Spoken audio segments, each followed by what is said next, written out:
Okay, so we're done for this part.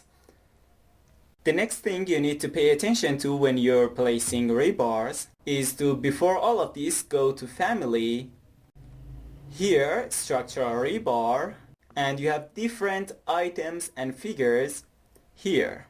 Rebar bar, rebar hook, and rebar shape. Rebar shapes will be these shapes and geometries that we are using for this part. These are rebar shapes, which of course you already know it. But rebar bar and rebar hook are very important to us. You could select it, and here, based on the rebars sizes, let me write it here, rebar size table. Okay, rebar size table. Okay, this one and this. In the image, you can observe the bar sizes through these tables that you can see here. You can check them and use them in your projects. This is the outside arc diameter, or inside it, or if you look here, we have these descriptions here. Let's check another image, this one. Here we have 10, 12, 15 and other sizes. As you can see, they can all be used in different projects.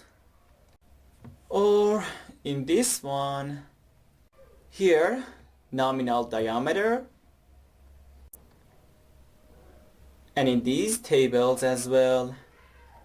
Let's find a table that is more brief to check it out easily. This one. Okay. Here our nominal diameters are 6, 8, 10, 12, 14, 16, 18, 20, 22, 25, 28, and 50. Nominal cross section, nominal values, they're all gathered here, and this one is the weight.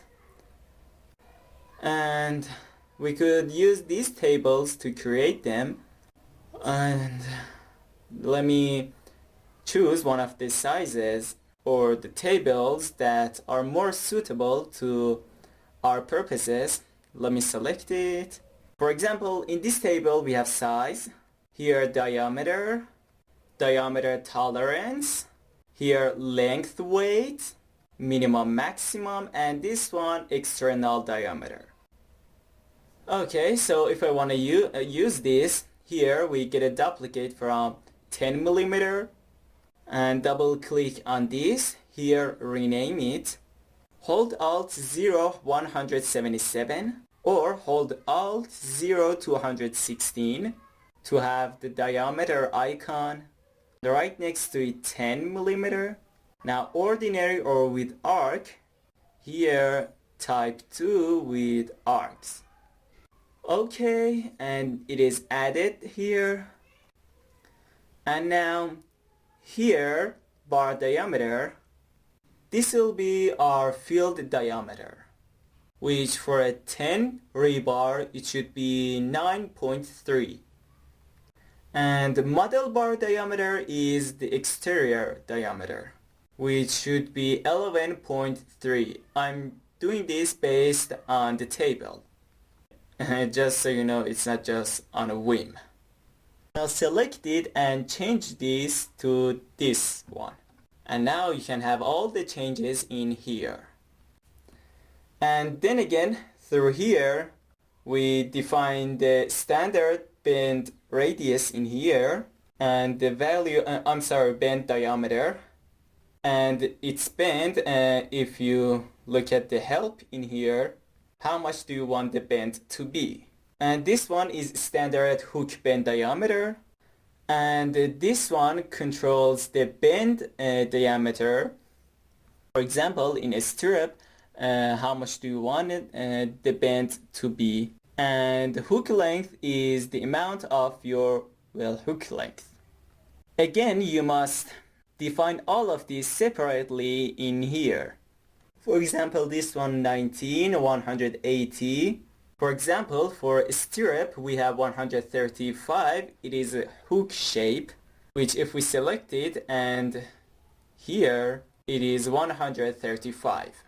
Here, this strip, get a duplicate, and we give it a name. For example, IR. Double click, another name. Here. Alright, okay.